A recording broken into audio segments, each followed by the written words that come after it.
بسم الله الرحمن الرحيم. الحمد لله رب العالمين، والصلاة والسلام على الحبيب محمد وعلى آله وصحبه أجمعين، وبعد. قال تعالى في محكم كتابه: قد خلت من قبلكم سنن فسيروا في الأرض فانظروا كيف كان عاقبة المكذبين. هذا بيان للناس وهدى وموعظة للمتقين. ولا تهنوا ولا تحزنوا وأنتم الأعلون إن كنتم مؤمنين. إن يمسسكم قرح فقد مس القوم قرح مثله، وتلك الأيام نداولها بين الناس وليعلم الله الذين آمنوا ويتخذ منكم شهداء والله لا يحب الظالمين. أخوتي في العقيدة، dariska kan walaaluhu ku talagaleen inaan maanta ka hadlo waa aayad qur'aan ah oo fi suurati aali cimraan ku jirta, aayadda 139 ee aali cimraan.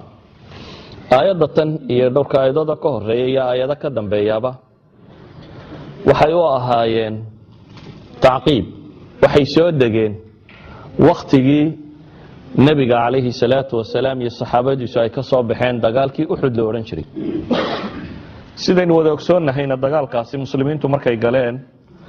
dhib badan baa soo gaadhay. waa galeen muslimiintu dagaalka kan iyagoo kooxa dhowr boqol oo iyaga ka mid ah munaafiqii baa kala hadhay. cabdilaahi ibnu ubay ibnu saluul la odhan jiray, 1000 qof meelahaas iyagoo ah ninkaasaa safkii khalkhaliyey. 300 dad ku dhadhow buu la laabtay. 700 ee soo hadhay baa dagaalka galay. nabigu calayhi salaatu wasalaam koox buu meel saaray buura kontaneeyanina wuxuu yidhi halkaa fuushanaada ha soo degina, wax kastoo haddaa aragtaan shimbirahoo madaxa iyaga haadoo nagu dhacaysa haddaa aragtaan hanoo imanina, idinku halkaa ilaaliya. dagaalkii markuu dhacay markiiba gaaladii waa lala kacay, waa dhawar jeediyeen. dabeetana nimankii buurta saaraaba waxay idhahdeen waryaadhe dee nabigu meesha fuushanaada wuxuunbuu uga jeedun de inaan cidi xagga dambe iyo meelahan laga imanine,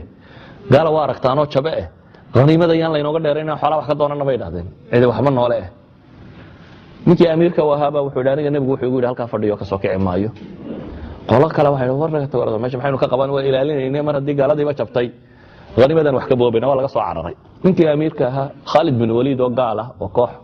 fardoolaya wata oo meel uu ka galo dagaalkaba lahaa ayaa arkay fakadii in qoladii ka soo daadegtay. dabeetana soo daba maray, ninkii buu dilay amiirkii intii meesha ku harsanaa. dabeetana xagga dambe muslimiinta laga soo galay. dagaalkoo gelinkii hore u muuqday inay muslimiintu guulaysteen oo nimankii gaalad la jabiyey oo xoolahoodii la guranayo ayuunbaa mar qura labada dhan la ysaga dhawaaqay. dabeetana muslimiintii waxaa la geliyey meel yaroo xidhiidhaya, waa la laayey. dagaal xoogan baa dhacay. waxay u muuqdeen muslimiintii marka kan in la jabiyey. dadkii waxaa ku dhacay dagaalkii oo dhexda maraya ayaa ibliis ka dhex qayliyo wuxuu yidhi ina muxamadan qad maat qad qutil, nabi muxamedna la dil. saxaabadii markay maqleen nabigiina la dil bay dhahdeen maxaa hadhay dahdaa ummadda nabigeediiba dhintay ma war baa u hadhay. raggii bar way jabeen oo orodkay ka carareen, meeshii madiinay galeen. bar way iska fadhiisteen, de maxaa dagaalamay haddii nabigiiba la dilay, meel bay iska fadhiisteen. bar way iska sii mintidayeen. sacd ibnu rabiic axadu saxaaba soo maray, niman saxaabadii waaweynaa ka mid oo meel fadhiya wuxuu yidhi war maxaa dhacay, waxay dhaheen dee nabigii la dil oo nebigu hadduu dhintay buu yidhi wuxuu ku dhintay ma idina ku dhimataan, maxaa meesha la fadhidaan? wuxuu ku dhintay nebigu ma idina ku dhimataan, maxaa meesha la fadhidaan? gaaladii nebigii iyo 7 saxaabiyo la joogay markii dambe oo meel dhinac u gortay bay soo gaadheen. waryaa inaga dhicinaya, saxaabadii baa kolba mid u baxaa, nimankii baa la laayay. calaa kulli xaal jab weyn baa muslimiinta soo gaadhay marka sidaa loo eego. laakiin jabka kani wuxuu ahaa daris ilaahay uu barayay subxaana wa tacaala, daris nolosha ka mid ah. noloshu guul qura maaha. ilahay wuxuu leeyahay quraanka watilka alayaamu nudaawiluha bayna annaas, waa maalmo dunidu waanan isugu keen warwareejinaya. guusha waxbaa laga bartaa oo jabka waxbaa laga bartaa, waa daris nolosha ka mid ah. muslimiintii dhibtu waxay gaadhay xad uu tilmaamo ama xad aynu odhan karno nabi maxamed calayhi salaatu wasalaam koofiyadii madaxa kaga jirtay madaxay ka gashay, meelaha kan waa ka muday, ilkahan badh baa laga riday, ilig baa laga jabiyey. salaadii duhur maantii dambe maalintaasi sare jooga uu ku tukan kari waayay, fadhiguna uu ku tukaday. bal buurta wuxuu markii loo sii baxayay meeshii buu fuuli kari waayay ilaa ay noqoto in loo gargaaro si uu fuuli karo. adeerkii xamse waa la dilay rag waaweyn oo 70 saxaabadii waaweyneed ka mid ah ayaa dhintay jab weyn baa muslimiinta soo gaadhay jabka dabadeed baa ilaahay qur'aan badan soo dejiyay qur'aanka ka soo degay suuratu uxud jawaanib badan oo nolosha ka mid oo ka waramaya oo si fiican wax leeynoo tusinayo casrigan aynu joognana runtii u baahan si wanaagsan loo akhriyo dadku si fiican u fahmaan haddaba qayb ka mid ah oo aayadani ka mid tahay haddaynu tilmaamno awalan ilaahay wuxuu ina leeyahy subxaana wa tacaala qad khalat min qablikum sunan fasiruu fi lardi fanduruu kayfa kaana caaqibatu lmukadibiin war dunidu hadda ma bilaabin baa ilaahay leeyahy idinka hortiin taariikh baa jirta dunida soo jireena ee bal dadkii hore kibrey ama alla beeniyay ama bal meesha ku dambeeyeen eega dunidu maaha wax hadda bilaabmay baa ilaahay leeyahy subxaana wa tacaala idan taariikhdu waa tajaaribtii ama waa waayaragnimadii bini aadamka ee dhabta ahayd oo u baahan qofku inuu si fiican intuu u daraaseeyo wax badan lagala soo baxo oo wax badan laga faa'iideysto kadib baa ilaahay wuxuu tilmaamayaa bacda aaya walaa tahinuu walaa taxzanuu waantum laclawna in kuntum muminiin muslimiintii jabtay ee caynkaas ku dhacday ayaa ilaahay wuxuu yidhi walaa tahinuu ha daciifina ha liidanina liidnimaya idinku dhicin walaa taxzanuu ha murugoonina oo murugaya idinku dhicin وأنتم الأعلون إن كنتم مؤمنين إذن كقرية بقى إلهي إلهي سبحانه وتعالى هداتهين مؤمنين بقى ليلي آيات كان وحي سود كان يقوم مسلمين تشابين ووحا سود بسود قاعدي هذا واحد قياسته إمكا هذه دولة انت دقال لغو قاضو إلا ليلة هذا مدحوينه هو انت محاضر ما لينسى dagaalkii la isla galay askar laga warramayo janana iyo meelaha ma joogtay madaxweynihii baa la dilay hadii la yiraahdo wadanka sidii dagaalka loogu waday yani waxa la dareemayna waxba ka soo harin hadba muslimiintu joogeen lagu dhawaaqo la yiraahdo hatta nabi maxamed baa la dilay warka ay uu soo baxo ilaahay subhanahu wa ta'ala waa ka u tilmaamaya marka balaayinku in daraasa laga qaato wama muhammadun illa rasulun qad khalat min qablihi ar-rusul أفإن مات أو قتل انقلبتم على أعقابكم ومن ينقلب على عقبيه فلن يضر الله شيئا وسيجزي الله الشاكرين إلهي وحلاه وما محمد والنبي محمد ما ها الرسول رسول الذي كهر هرتي أي رسول الله تغير مو يعني هدين لديله أما أولنته مدى دون طبعا هود عدي مدينة كان نقول إنسان بإله إلهي سبحانه وتعالى يعني وحي إلهي تلمامي حتى النبي قووين هدول بنته إسلام وينو جريه qofka muslimkii marka ma aha qof ashkhaas ku xidhan oo hebel hadii la dilay inay duridu kula madoobato ama madaxweyne hebel hadii la dilay inay duridu kula madoobato ama ma aha qofka muslimka waxa la barayaa mabaadi inuu ku xidhan yahay rabbina uu ku xidhan yahay subhanahu wa ta'ala idan aanu jabin saawgeed ayaa ilaahay wuxuu muuminiinta barayaa leeyahay war hatta nabi maxamed hadii la dilo ama se uu dhinto miyaa dib u noqonaysaa baa ilaahay leeyahay hadda dib u noqotaan fala yadur allah shay ilaahay hadda waxba ma idin yeelin baa leeyahay subhanahu wa ta'ala qofka muuminka ah dibi way soo gaari kartaa laakiin waxa laga rabaa koow athabat ala almabadi dadku inay mabaadi'dooda iyo diintooda iyo caqiidadooda haystaan laba qadarka in lagu sabro saddex athiqatu billah ilaahi subhanahu wa ta'ala in kalsooni lagu qabo afar waxaad u baahan tahay tajaaribta nololeed inaad daraasayso ogaato nabiga calayhi salaatu wasalaam oo maka jooga oo saxaabadiisii la leynayo la dhibayo buu dhex joogay wuxuu dhex joogay nabigu calayhi salaatu wasalaam iyadoo abubakar inta la tumo cadceedda la dhigo dhagax laabta laga saaro si kasta marka loo cadaabo torture loo dhameeyo ayaa inta xadhig yar lagu xidho ayaa yaryarka loo dhiibi jiro meelaha la warwareegi jireen waa nin muslima oo xarig ku xidhan yahay oo torture ku socdo oo meelaha la wareegayo nabigu joogo waa arkaya maanta may bilaabmin iyadoo muslimiintu waa joogaan inuu daciifo ama dad la laayo ama xabsi la gala ama la iscadaadiyo ama la istumo taariikhda nabi maxamed calayhi salaatu wasalaam waxay caan ku tahay waxa weeyaan nabiga hadda taariikhdiisa daraasayso noloshoo dhan baad waayo arag u noqonaysaa waayo nolol nooc ka mid aanu soo marin ma jiro isagoo la tumayo uu soo maray inta carruurta iyo dumarka lagu diro dhagax inta markuu qabtay maxaa ku dhacay Taif dhagaxba ayaa dumarka iyo carruurta lagu diro dhagaxba lagala daalay dhiigii ka yimi isagoo kabiisa ka horeeyaan buu iska soo noqday uu soo maray isagoo raggiisa lagu horleynayo lagu hor torjar garanayo la tumayo uu soo maray isagoo isaga dil la raadinayo la eryayo la caydinayo uu godgalayo kolba uu soo maray isagoo xoog badan oo faatixo 10 kun oo askari wato qabsaday magaaladii shalay tan lagu tumayay ee laga firdhiyay wuu soo maray isagoo madaxweyne wuu soo maray isagoo gaajooday oo baahday uu soo maray isagoo gaajo daraaddeed beerka dhagax ku xidhay saxaabi baa u yimid nabiga wuxuu ku yidhi ilaahay rasuulkiisiiyo marada beer ka qaaday ayuu yidhi bal waxa dhibna haysataane hal dhagax buu ku xidhay nabiguna tiisuu ka fayday labu xidhnaa nabigu isagoo gaajo daraaddeed laba dhagax xidhay wuu soo maray isagoo gurigiisa aan 2 bilood oo isku xiga dab laga shidin daba ka bixin wuu soo maray nolol qaraadhkeediiyo wax kastoo ay leedahayba idan qofka taariikhda nabiga daraasaya calayhi salaatu wasalaam noloshuba way la fududaanaysaa si aad bay ula fududaanaysaa isagoo nabigu jiifa calayhi salaatu wasalaam kacbada dhinaceeda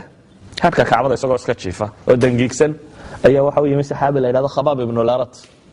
dabeetana wuxuu yidhi ilaahay rasuulkiisiiyo waxa maad ilaahay noo baridid rabbi subxaanahu wa tacaala ha noo gargaare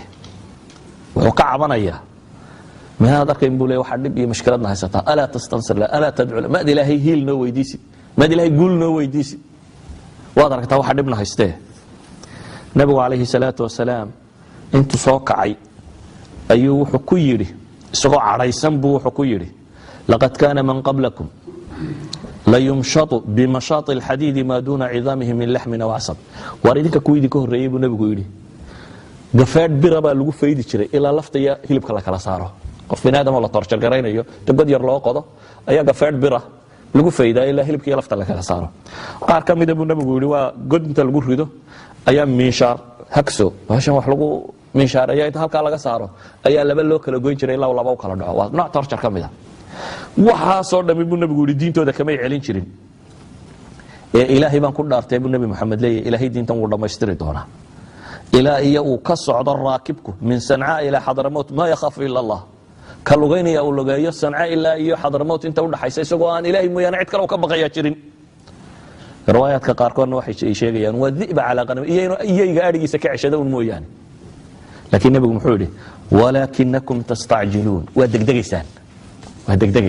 hadduun baa arkaysaan war taarikhda dunida dib u eego hore we qofku ma aha inuu instantaneous nolosha marka la qiimeynaya hadduun lama eego hadda waxa suurtagal inuu gaalku kaa xoog badan yahay kaa tiro badan yahay laakiin nolosha weligeed saan ahaan mayso saa daraaddeed buu nabigu wuxuu leeyahay calayhi salaatu wasalaam war nolosha bal dib u eega shiddada iyo dhibaatadu faa'iidooyin badan oo ku jiri kara wax badan oo qofka laga rabo baa jira laakiin waxaynu u baahanay inaynu dhowr shay fahmno ilaahay wuxuu leeyahay wa antum alaclawna in kuntum mu'miniin haddaa mu'mintiin idinka koraynaya ko waxaynu u baahannahay inaynu fahamno cidda aad rumaysay waa alle subxaana wa tacaala ilaahayna waa alqawiy alcaziiz ilahay qur-aanka wuxuu ku tilmaamaya alaysa allahu bikafin cabda wayukhawifunaka biladiina min duuni waman yudlil illahu fama lahu min haad alaysa allahu bikafin war ilaahay miyaanu ku fillayn baa alla leeyahay addoomihiisa miyaanu ilaalin karin aan masala idin sheego marka koowaad si aynu diinta dabeecadeeda u fahno nabi maxamed calayhi salaatu wasalaam markay mushkiladdu ku badatay ee dhibtu haysatay ayaa habeenamada ka mida alla dheelmiyey markaa laga qaaday buraaq baha la yidhaahdaa la saaray dabeetana waxaa la geeyey bayt almaqdis makiya bayt almaqdis intay isu jiraan intaasoo kilomitr bay isu jiraan ilaahay intuu maka ka qaaday ayuu bayt almaqdis geeyey bayt almaqdis asakra meesha la yidhahdo inta dhagaxa la geeyey ayaa haddana halkaa laga dhoofiyey dabeetana fawqa 7 samaawaat baa la qabadsiiyey cirkaa loo bixiyey quraanka ilaahay wuxuu leeyahay subxaana aladii asraa bicabdihi leyla min almasjid alxaraami ila almasjid alaqsa aladii baarakna xawlah linuriyahu min ayat waxaa xuma ka hufan allaha subxaana wa tacaala addoonkiisii maka ka keenay ee qabadsiiyey maxay bayt almaqdis kadibna waxaa dhacay micraaj oo in la dheelmiyo shajarat almuntaha markii la marayay buu jibriil yidhi anagu halkan ma dhaafi karno kadibna nabiga kor loo sii qaado ilahay wuxuu leeyahy linuriya min aayaatina min aayaati illahi alkubra ayaa la soo tusayey ilahay awoodiisa wax ka mida iyo makhluuqaadkiisa la soo tusay isla habeenkii baa la soo celiyey oo la keenay bayt almaqdis isla habeenkii baa la soo celiyey oo la keenay maxay maka waa distance intaa leeg aalaaf bal malaayiin alkilomitraat wala gantaal baa socda dunida waxa yaallo dhan technology-ga dunida yaallo dhan ma socdo technology-ga dunida yaallo dhan waxay xidigan yarna ma gaadho samaa dunya ma gaadho nabi maxamed waxa la qabatiyey meel intaba ka fog habeen keliyana lagu wada geeyey waana la soo celiyey hadii waaxida mar labaadna aan ku noqdo hadaba siirada mar kale markan kale aan idinku celinaya maxay tahay nabi maxamed calayhi salaatu wasalaam gaala intii heshiisay waxay tidhi waa dilaynaa go'aana baa la qaatay qabaa'ilka aanu qaybino 10 inaan hala soo saaro waa kaasi dabatana seefta lagu wada kulmiyo reer bani haashim dhiiga cid ay u raacaan markay garan waayaan carab oo dhan laba dagaalami karaan waxa magtooda ay aqbali doonaan leysna hayna dhaafo magtana hala qaato ilaahay subxaanahu wa ta'ala wuxuu faray inuu hijroodo nabi maxamed wixii awoodiisa ama awood bani aadam wixii ahaayoo dhan buu isugu sagii Abu Bakar laba neef oo la fuulabay si meel sii daajisteen oo dhigteen nin gaala ayay kireysteen oo dhul mareena oo wadooyinka kala yaqaana cunay xidhxidheen safarkaasi ay ku sii gali karaan goor aan dadku soconin si aan loo arag buu ka baxay guriyihii si ay u raad gataan buur bay fuuleen oo adaad saxara lugayso de raadkaaga markiiba waa la helayaa meeshaad ka baxday may u bixin ba xaqi saxare buuraleyda ay u bixeen koonfura iyadoo madiina ay waqooyi xigtay xaqi waqooyi may qaban koonfur bay qabteen si raad raac xaqa markuu ka doono aan hore loogu helinay yana xaqan u socdaan si aan loo raadin karin alaykum salaam rahma ayay buuraley galeen si ay u dhooban karaan buu 3 habeen oo isku xiga god ku jireen godkaas ay gaaladu intay soo dul taagtay ayaa Abu Bakar wuxuu yiri ilaahay rasuulkiisa iyo arkay maadanu ka bitnayna Allahu thalithuhuma abu nabi oo maxaad malayna laba alla ku sadxiye la tahzan hamrugan ilaahay bayna la jireen laba alla oo macoodayay meel ma gul daraystaani hamrugoni dadkii bay ka baxeen dhaxda markay marayeen ayaa warka carabi markii ay weyday ay waxay ballan qaaday ninkii hayyan aw mayita madaxa nabi maxamed iyo Abu Bakar cidii keenta boqol halaado geel casaasayn madax kasta laga siinayo arabtii dagaalyahanada ahayd kaymahoodii aymahooda iska joogtaa warkii soo gaaray waa ka tilmaamaya saxaabigii la oran jiray hadu saxaaba kamida al-Ashja'i ninkii ahaa Suraqah ibn Malik al-Ashja'i wuxuu anigoo naadigii reerkayga halkii lagu shiri jireen go fadhiya ayaa mid soo galay buu markaas wuxuu yiri halka laba nin baa sii socday waan u malaynayo ma uraa illa Muhammad iyo saaxiibkiina yiin mooyana cid kale u malayn maayo markaas aan idhi war waxba ma daragay war waa hebel iyo hebel waxba ma daragay iska fadhiiso waxaan islahaa buu yiri dhiigooda yaan cid kula qaybsanayna labada boqol halad kaliya heshide dabeetana jaariyadu hoosta ka diray wuxuu yiri faraskii iyo warmihii soo qabo faraskii baa loo qabtay warankii wuxuu yiri markaan iyaga ka baxay gurigii tagay waxaan sirbiyo waranka hadaad qaadato cadceedu markay ku dhacdo walacdiisa meelaha laga arkiyo ciida inta nafka u galiyaan jiiday buu leeyahay waxa soo dhan wuxuu sameeynaya dhiigooda yaan cid kula qaybsanin adigu qaadatid xoolaaye markii ilaahay dhulka la gooyay faraskiisii ee suurtoobi weyday nabi maxamed ku nabad galay mas'ala waahida baan markaa rabaa inaan tusiyo nabi maxamed wax 500 kiiloomitir ka yar dhowr iyo 10 maalmood buu socday markii madiina inta u dhaxaysa dhowr iyo 10 maalmood buu lugeynayay oo godgalayay oo haraadayay oo lugeynayay oo soconayay oo la eryanayay oo u baqayay mar kalena habeen qura ilaahay intuu dhoofiyay maka inta laga dhoofiyay la geeyay maxay bayt al-maqdis laga dhoofiyo xagga la qabatiyay samada la qabatiyay maxaa ku jira marka ilaahay meena oo kale markan gaaladu bay rabshada waday inta maka laga boodo in la yiraahdo madiina fariiso maxaa bay ku daba socon waxay dhahdaan tahore waa maxallu tashriif linuriyahu min ayatina al-kubra wala sharfay nabi maxamed inuu aayaadka alla soo arko ilaahay ba xoogiisa wax ka tusay tarina waa tashriic baa la leeyahay waa waxa layna rabo inaynu ku dayano inaga layna taxabay ilaahay awood uma waayin ilaahay dadkan kan wuxuu oran lahaa gaalo dhamay dhimo waa dhimo lahaay ama qasabku islaam oo islaam lahaay وهو على كل شيء قدير بيده الملك أليس الله بعزيز ذي انتقام أليس الله بكاف عبده إلهي قرآن كما قلت المامي وإن إلهي ميان وحوال بأودين ميان قعنتي سي وحوال بكتشرين ميان وحوال بصمين كرين طبعا وحوال بصمين كرين إمسا قوم با إلهي دولك لقوي إلهي قرآن كما قلت المامي يقارو كارو قادو دولك إنت للقوي هدنا إنت يسيو سعودين ورمو دقحان لقو قراعي نارتنا لقا كياني دبتنا دولك لقو أبوري قوم اللوط قاربا ألت المامي الشيغان يا أنا ربكم ولا على ما علمت لكم من إله غيري وبدا انت الهي kala jaxay markuu soo galay la isugu dhirbaxay oo ilaahay dameedkiisa yaalo oo ilaahay yiri baqtigaaga reebaya si aad dadka dambe waana ugu noqoto qarba ilaahay noo tilmaamay lagu qayliyay oo qaylo ku dhintay kana maajaasu nakhlin khawiya qarba la tilmaamay sayha qarba la tilmaamay matar oo lagu qarriyay yaani ilaahay wuxuu noo tilmaamay ummad dhan oo la baabiyay macnaheedu waa maxay macnaheedu waxa weeyaan koow qofka muuminka wuxuu rumaysay war adduunkan waxaan ilaahay rabin kama dhaco waxaan alla idmini ma dhacaan nin xoog weeye nin xoog yaraytoona ma jiro laakiin inaga layna taxaamaya ilaahay waa awoodi karaya diintiisa inuu gargaaro بدون أي شيء كن فيكون بأوديسا وإذا أراد شيئا يقول له هذا واحد دور إليه وحيد هذا كن فيكون وهاريا لكن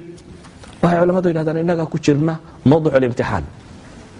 إذا أديك على جاربا مشكلة كستوكا هرتبا ضاي امتحان كما كون قولي سنة سامسوات كل عيسى هذا على جاربا مسألة كستا مصح بعد وجا جوابتي مسألة بعد وجا جوابتي هذا على جاربا مشاكل كصوابح يودن إلى الصحة وجا جوابتي ساد رادد أي ربي سبحانه وتعالى وحين لي ولا تهنوا ورهم مرجوننا ها ليدننا ولا تحزنوا هم مرجوننا وأنتم الأعلون إن كنتم مؤمنين وحلينا جربا مركز مهما أضرب أركسه هي مشكلة ده يكون موقته إن الضرينته صبركم إنه هي عدده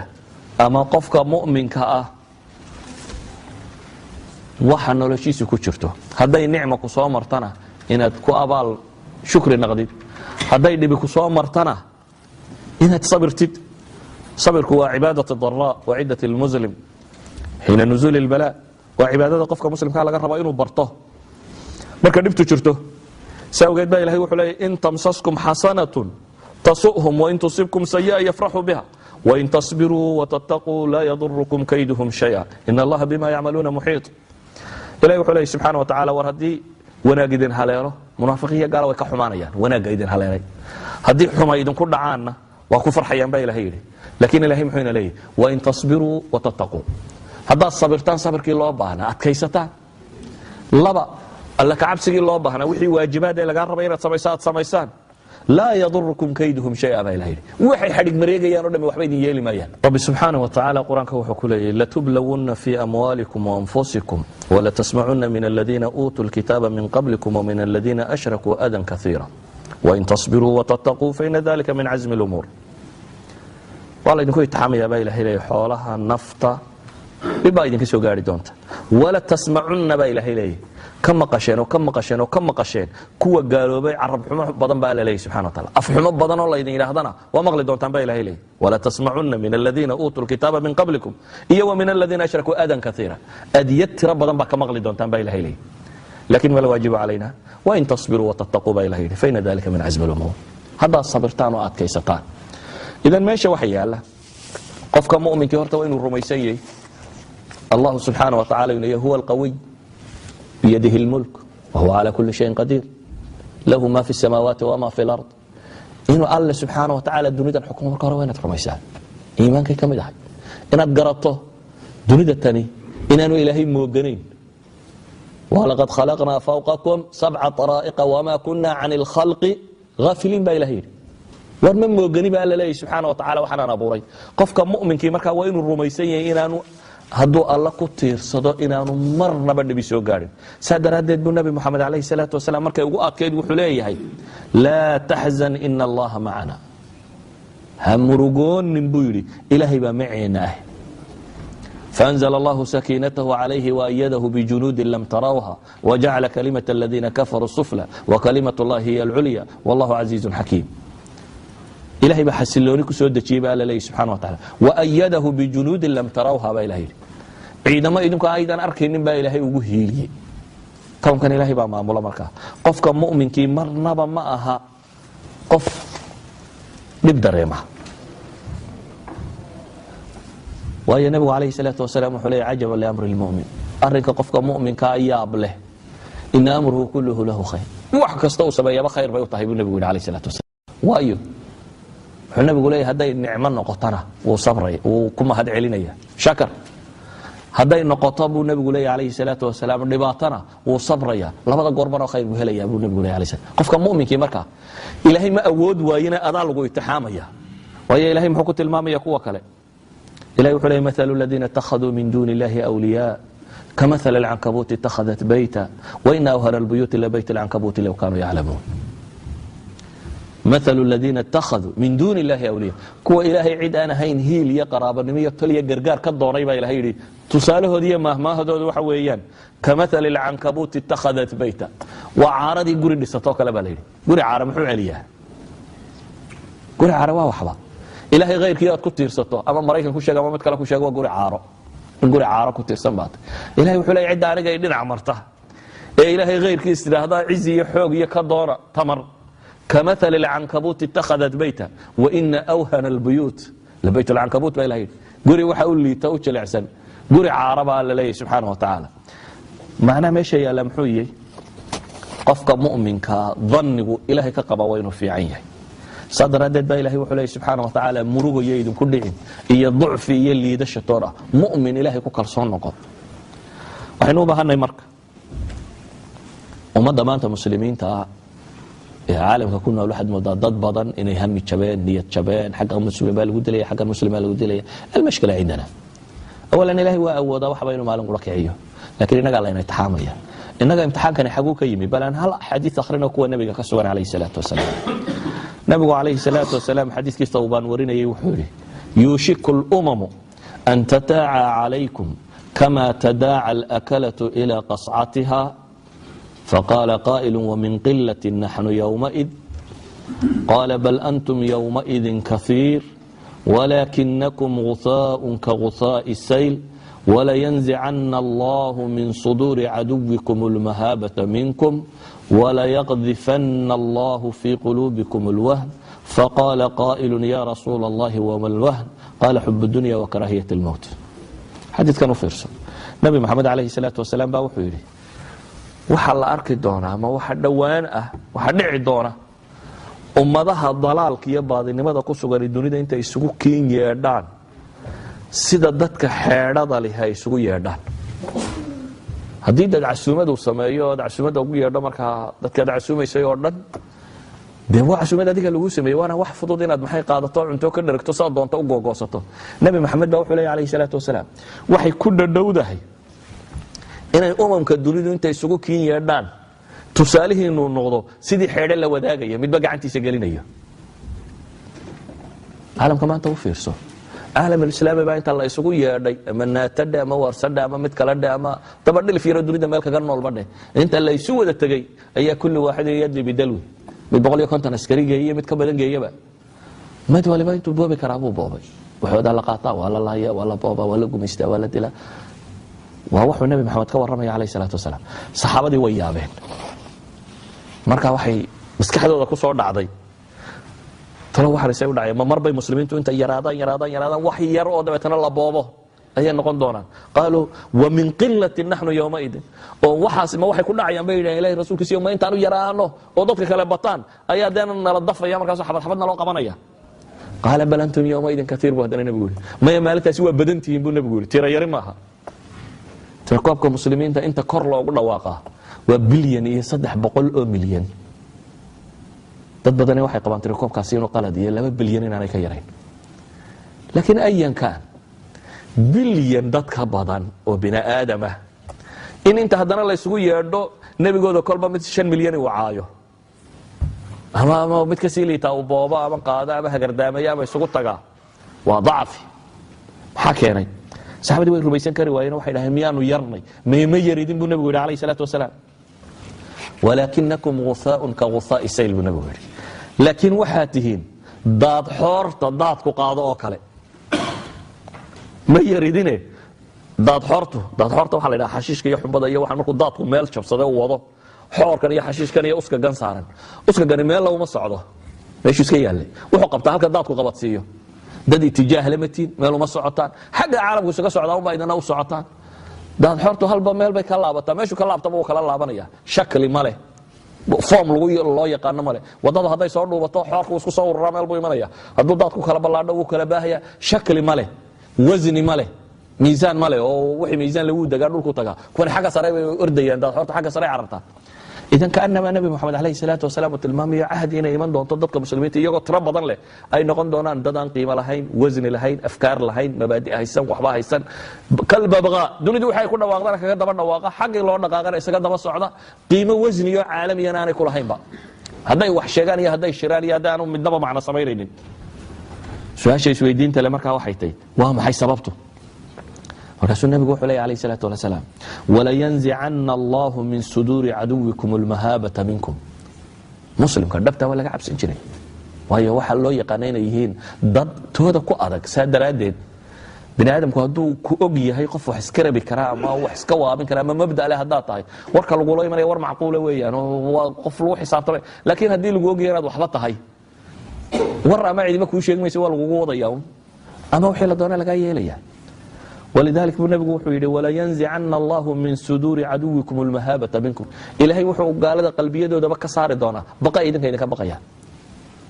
mar haddii idinka lasoo hadal qaada lagu durduriya cidi kama baqaysa buu le baqa ugu hadhay. haye walaa yaqdifana allahu fii quluubikum alwahn. idinkana qalbiyadiinna wahni baa degi doona buu nabigu ku yidhi. wahnigu luga alcarabiya wahni xanuun bay u yaqaaneen, garabka ku dhaco waa loo yaqaanay.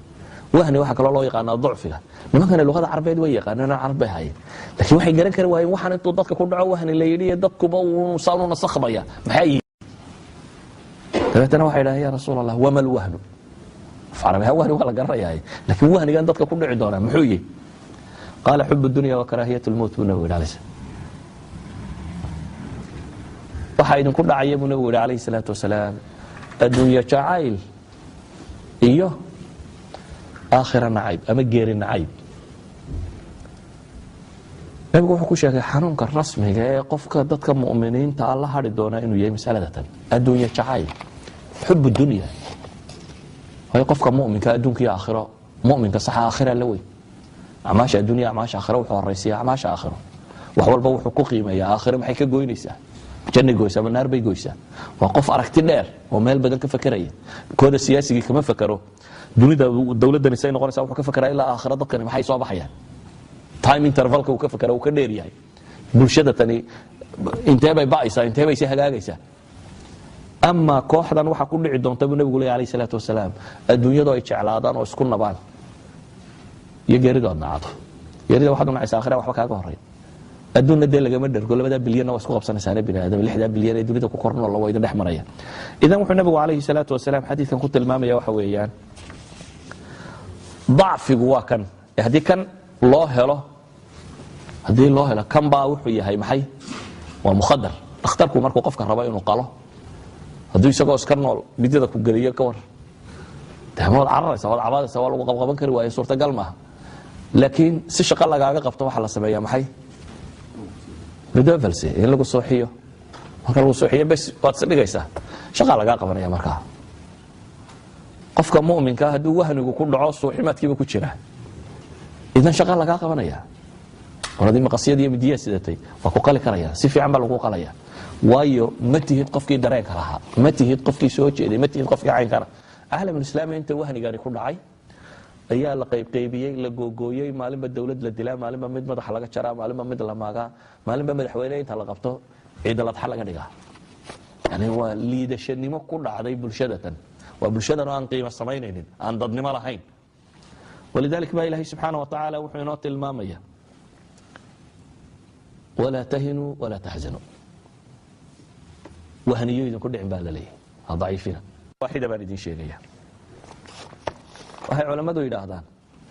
gabadh baa taariikhda ku gashay bay yidhaahdaan mafiiq xaaqin. waxaa jirtay nabiga calayhi salaatu wasalaam masaajidkiisii gabadh baa timi, qof dumara oo aan waxba haysanin.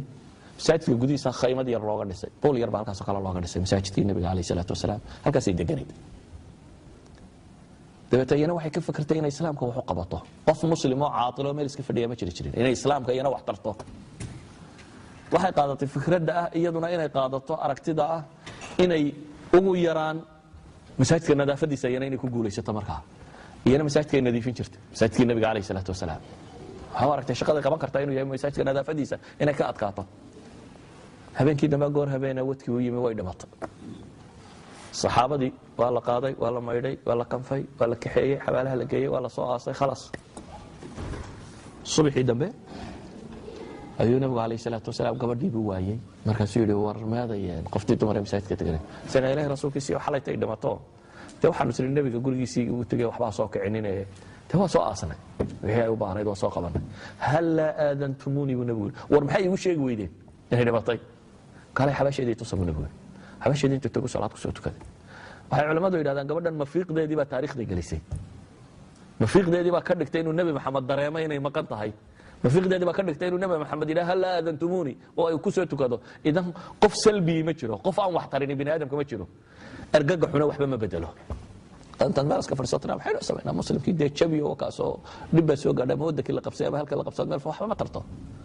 waxa wax tara qofka muslimkii markuu noqdo qof amaliya qof iijaabiya qof nolosha wax ku soo kordhinaya idan waxa laga rabaa koow inaad ilaahay rumayso sabirtid kalsooni ku qabtid mabaadi'daada ku sugnaatid khamisan waxa laga rabaa inaad qof amaliya noqoto qof shaqaynaya inaad noqoto hadii qof waliba intuu awoodo uu qabanayo bari hore wax waliba dhamaan lahaay qof waliba qof aan wax qaban karin ma jiro war nabi maxamed alayhi salaatu wasalaam wuxuu yiri ballighu anni walaw aaya dadka iga gaarsiiya aayadna ha noqotee midaan faatixada qoormiyadu ku jira faatixada waa imsa aayado todoba aayadood waxay u baahan yihiin in maxay la gaarsiiyo dadka kale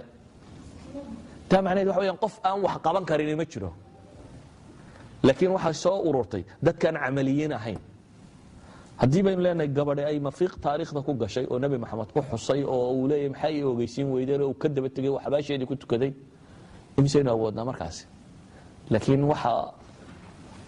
islaamka soo bixisi waxay ugu raajinayeen dadkii wax awoodayo wax qaban kari la acmaashi oo dadku ay qaban kari laayeen waxaan ku soo koobaya markaa dunidan ilaahay baa iskale subxaanahu wa tacaala isagaana gagadinaya dadka muslimiintiina walilaahi alxamdu nicmay ku sugan yihiin laakiin in yar bay u baahan yihiin nicmay ku sugan yihiin oo iimaan bay haystaan nicmay ku sugan yihiin oo dhulka ilaahay abuuray dhulkii ugu fiicnaa bay haystaan nicmay ku sugan yihiin oo macaadinta iyo enerjiga dunida lagu hayo hadday mid cadceedeed tahay iyo hadday mid dhul ku jirayba tahay kii ugu badnaa bay haystaan nicmay ku sugan yihiin oo bashariyada marka la eego da ahaan da'da ugu fiican bay joogaan oo dhallinyarada nicmay ku sugan yihiin oo waa bashar bilyan iyo badh ku dhodhow oo tirada intaasi leeg nicmay ku sugan yihiin mantiqada ilaahay dejiya mantiqa istaraatiijiya oo dunida dhammaanteed isku xidha xogaaga qaraasinada Soomaaliyeed baa qaaq dunida ka samaysay maxaad u malaynaysaa inta caalamul islaami dogo hadii islaamku xukumi karayo nicmay ku sugan yihiin laakiin waxa ka maqan tartiibul umuurkii baa ka maqan waxa ka maqan gurigooda inay hagaajiyaan uma baahna cid kale laakiin waxay u baahan yihiin gurigooda inay hagaajiyaan waxay ku hagaajin karaana waa haday u soo noqdaan islaamnimadooda iyo diintooda haday ku soo noqdaan marka waxaan ku soo koobaya insha Allah ta'ala si fursada ku isweysiisataan oo heshaan ilaahay aan ka cabsano subhanahu wa ta'ala murugo iyo baabkana iska dhaafno kala badan oo ku saabsan xusniga iyo murugada iyo shariicada qiimaha u qaybiyo waxaas